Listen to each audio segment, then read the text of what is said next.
kita lanjutkan ya. Sampai di access array. Jadi nama teman ya. Kemudian berikutnya ini. Ya, ini sebenarnya terserah Anda. Ya, terserah Anda. Ya, terserah Anda. Jadi kalau Anda tulis namanya, namaku boleh saja. Misalnya nama saya tambah X, ya di sini juga nama X. Kan? Nah, kenapa? Karena ini variabel baru kita buat untuk mewakili setiap elemen dari ini. Kita kan mau cetak ini, maka dia diwakili misalnya dengan nama, ini kan secara keseluruhan kan nama teman. Kita wakili per item ini dengan nama, ya. Per item ini dengan nama.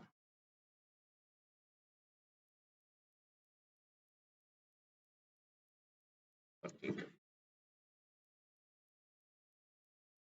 Jadi kalau kita mau artikan untuk seluruh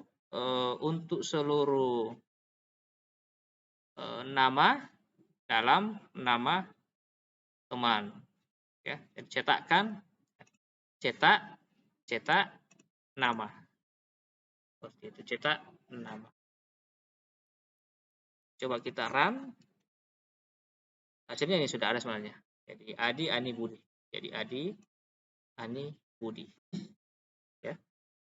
Jadi ini sebenarnya untuk istilahnya untuk diekstrak, untuk ditampilkan satu-satu. Jadi nama teman, kemudian ini kita buat sendiri mewakili apapun yang kita mau sebenarnya. Ya, karena ini harus ada satu nama yang mewakili, satu nama variabel nantinya. Seperti itu. Nah, kalau for itu sudah ketentuan, in itu sudah ketentuan. Sekiranya tidak perlu dihafal itu.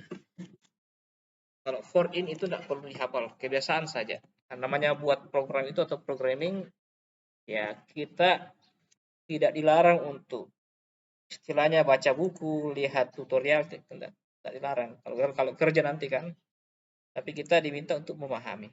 Seperti itu. Kapan pakai for, in dan seterusnya. Ya, sehingga hasilnya seperti ini. Adi, Ani, Budi. Ya. Adi, Ani, Budi. Saya kira untuk inisiasi dan akses array Anda bisa memahami. Ya. Saya kira cukup mudah. Kemudian kita lanjut ke sini ya, ubah array. Lanjut ke ubah array. Nah, kadang kita merubah ya, misalnya ini saya mau rubah pada saat program jalan, saya mau rubah, ini kan sudah dibuat ceritanya, sudah dibuat di sini. Kan? Ternyata di tengah jalan ada kesalahan. Ya. Bisa saja kita ubah, misalnya saya mau ubah Adi menjadi Adi Wijaya, gitu kan? Saya ketik dari Adi menjadi Adi Wijaya, misalnya ya. Tidak apa-apa, lewat sedikit. Nah, maka yang penting itu perhatikan saja, saya mau rubah nama teman ini indeks yang keberapa. Misalnya indeks yang ke 0. Kebetulan Adi Wijaya ini ke 0.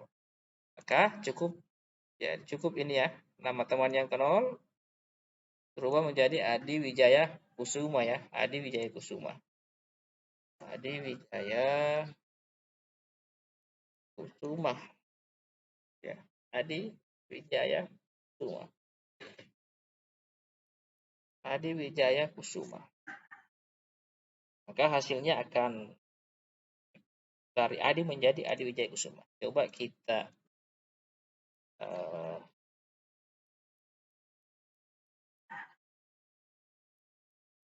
kita jalankan ya. Jalankan.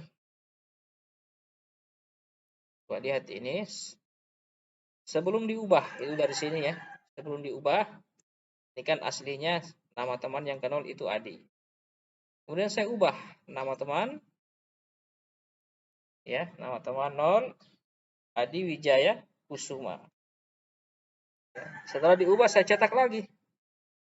Betulkan nama teman yang indeks ke 0 ini berubah.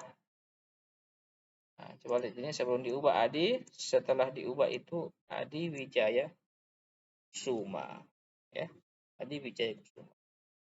Ini juga sederhana karena kita cukup memperhatikan indeksnya. Ya. Memperhatikan indeksnya.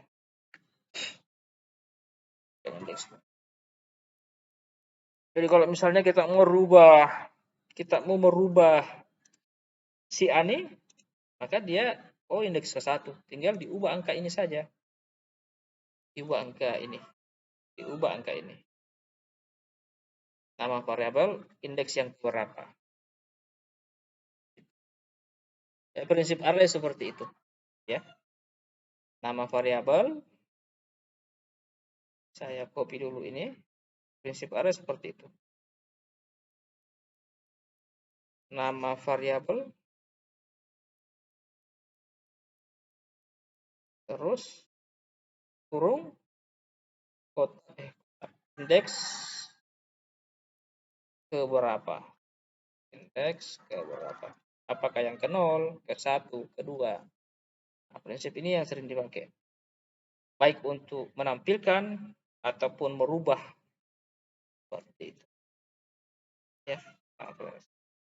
Jadi Ani merujuk ke indeks ke 1 misalnya. Merujuk ke indeks ke 1.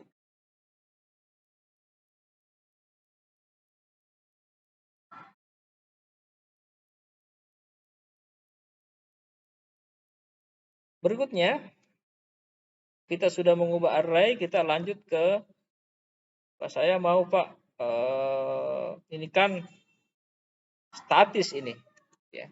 Ya kebetulan nama teman saya misalnya Adi Budi. Ya, saya maunya pada saat program dijalankan ya saya bisa ganti-ganti nama misalnya kan gitu. Ganti-ganti nama, ya. Mau ganti-ganti nama. Maka ya bisa saya berikan contoh satu, ya. Berikan contoh satu. Ini saya rename dulu biar teratur filenya. Saya rename 1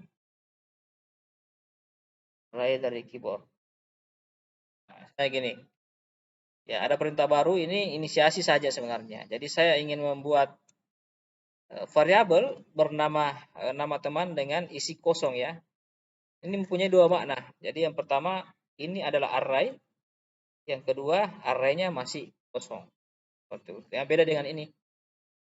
Kalau Anda lihat variabel seperti ini tulisannya ini berarti Anda bisa berpikir oh ini array pasti. Array ini ada isinya 3. Nah, kalau ini array pasti tapi kosong. Ya, bisa dibayangkan dia seperti kotak ya. Seperti kotak seperti ini.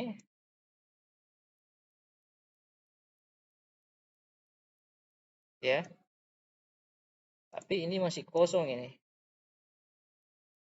Oke, dia masih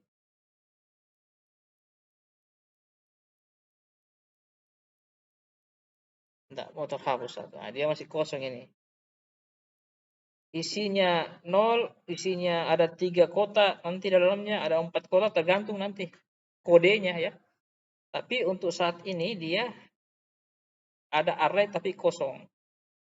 Ya, ada array tapi kosong. Nah, kemudian kita ini perintah untuk input di keyboard ya. Masukkan nama teman, kemudian atau saya jalankan dulu lah biar ada bayangan tah. Saya jalankan dulu. Run. Nah, ini. Masukkan nama teman misalnya Adi Wijaya. Adi Wijaya, Adi saja. Ringkas Adi. Kemudian kenapa muncul ini? Karena ini. Ya. Ya kan, Adi. Artinya pada saat ini setelah saya ketik Adi enter, maka ada satu array ya